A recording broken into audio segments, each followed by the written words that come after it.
我的故乡流传着一个叫做静后的传说，跟小镇外的一栋空屋有关。是一间已经很久都没有人住的老房子，而且不知道是什么原因，这栋空屋没有玄关，只有窗户。镇上的孩子都对这间空屋很好奇，但光是嘴上提起，每一家的父母都会严厉斥责并毒打一顿，因此孩子们也就不敢进去探险。在我上了国中后，有个 A 同学 ，A 的妈妈出生在我们小镇，有段时间搬到外县市住，因为离婚而又回到小镇上，所以 A 是从我和 B、C、D 其他3个同学的口中第一次听到空屋的事情。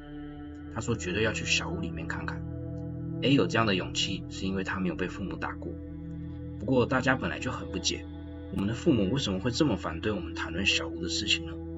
在 A 的怂恿之下，我们决定要瞒着父母到小屋里探个明白。时间就定在礼拜天， D 的妹妹也会跟我们一起去。当天大家背着背包在空屋前集合，正当大家思考该从哪里进去时， A 打破1楼的窗户，喊着大家进屋。我们6人进去后，各自查看屋子里的状况，里面没有家具，也没有人住过的痕迹，有一条阴暗的走廊，可能是少了玄关，光线不足的关系吧，其他部分跟一般的屋子也没有什么不同。我跟 D 2姐妹3个人决定往2楼找看看。当我们离开走廊的瞬间，看向走廊尽头，才发现有个梳妆台。我跟 D 被诡异的一幕吓傻了，因为梳妆台前立着一根像是晒衣杆的东西，上面挂着人的头发，乍看之下好像有个女人坐在梳妆台前一样。听到我们的骚动后，其他人也看到了梳妆台。我们先回到客厅讨论那头发是什么东西。我们有几个人已经不想再继续探险。正当大家议论纷纷时，有人发现 D 的妹妹不见了，大声的叫喊着妹妹名字，也没人回应。早已被恐慌占据的 D 失去了冷静，他哭着说要找到妹妹，然后离开这个鬼地方。有人提议到2楼找看看，于是我们上了楼，看到了2个房间，门都是关着的。我们先打开前方的这间，里面什么也没有，于是我们打开另一间的房门，发现 D 的妹妹就在里面。但很奇怪的是，我们当下却说不出话，也不能动。房间里则也有着跟楼下一样的梳妆台和头发。突然 D 妹打破安静，问了一句：姐姐，这是什么？然后靠近梳妆台，打开3个抽屉之中最上面的那个，里面是一张纸，用毛笔字写着静后2个字，不知道是什么意思。他又打开第2个抽屉看，拿出里面的纸之后关上抽屉，上面写着一样的字。这时候 D 回过神来，骂了妹妹一顿，抢过手上的纸要把它放回抽屉。可能是紧张的关系，他不小心开到了最下面第3个抽屉。D 盯着抽屉里动也不动，刚才不知道是什么原因全身不能动的我，突然又能行动了。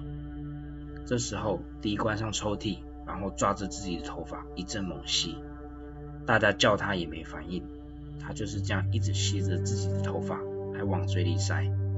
我们真的被吓到了，大家不约而同往外逃，并到处求救。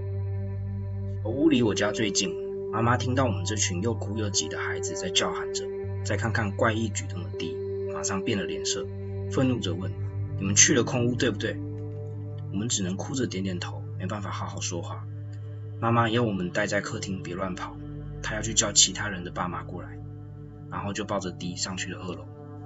我们如坐针毡的等了大约1小时，等大家的父母到齐之后，只有我妈妈一个人下楼，向在场其他父母说，这些孩子们去了那间屋子。父母们顿时慌张了起来，连忙向我们逼问在小屋里看到了什么。我们说看到了梳妆台、头发，还有那些不知道什么意思的纸。听到这句话后，父母们安静了下来。这时候从2楼传来了很大的哭喊声，是 D 的妈妈。我妈很慌张地跑上楼，将 D 妈扶了下来。D 妈怒吼着问我们说 ：“D 是不是看了抽屉？你们为什么不阻止他？”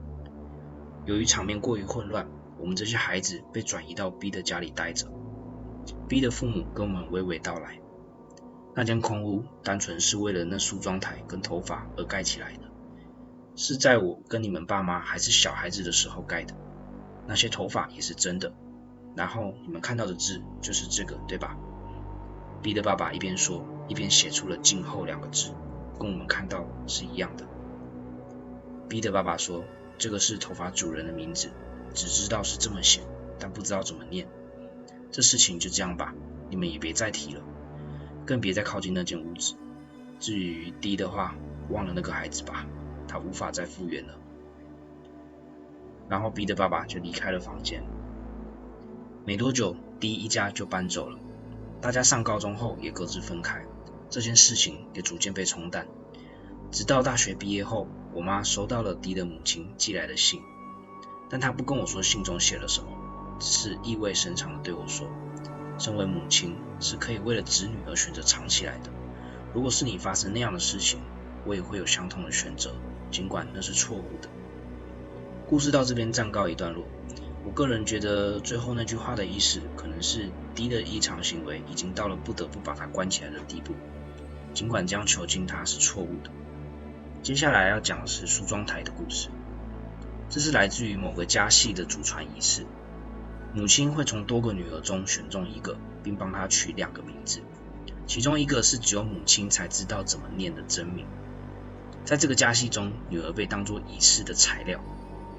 取真名的那天，以及女儿10、13和16岁的生日，母亲才会拿出梳妆台让女儿看。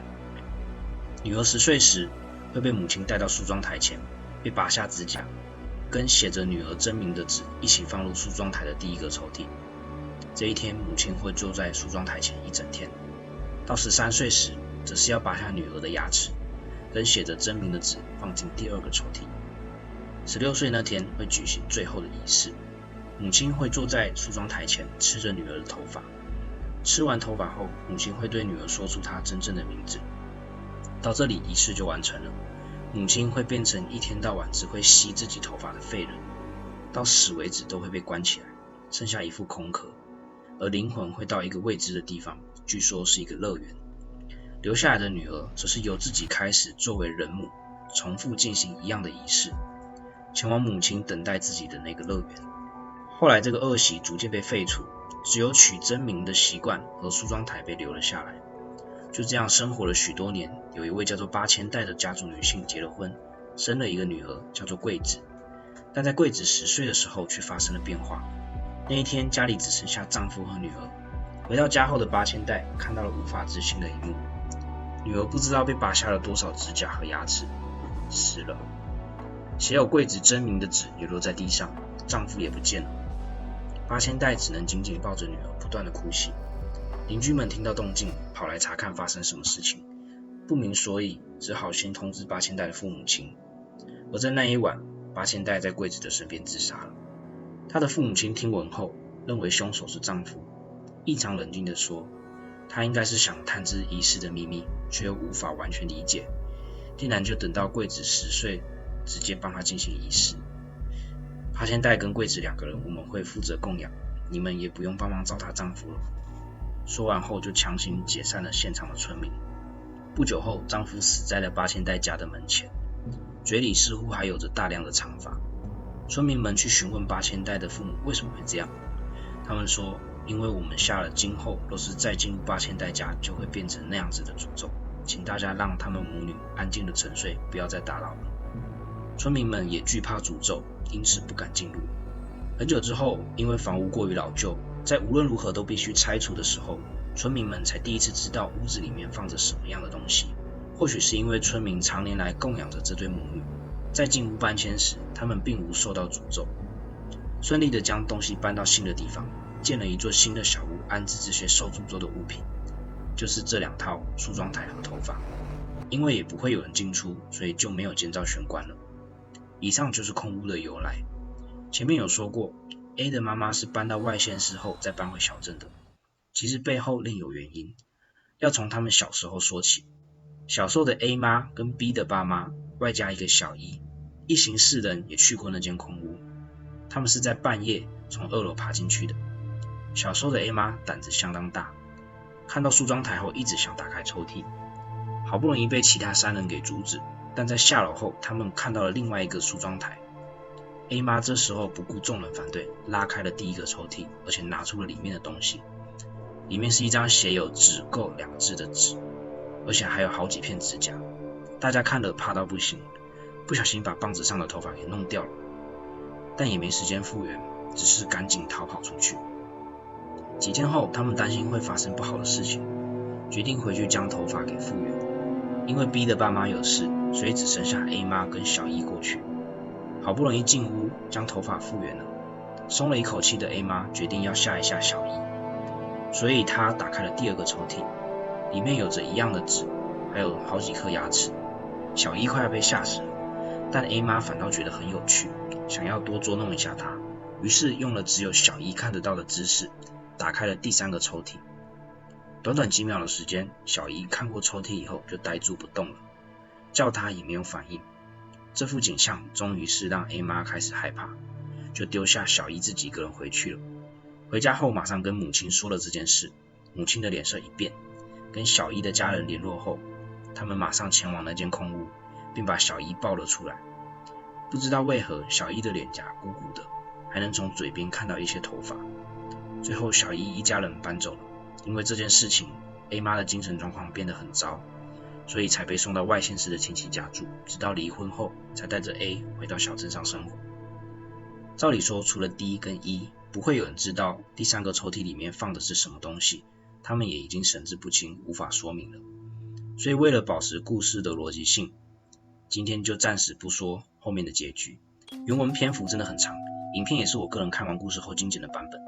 网络上翻译的原文是有提及到第三个抽屉里面的秘密，有兴趣的人可以在 Google 看看，或是查看下方描述栏，我会将结局写在里面。以上感谢各位的收看，我们下次见。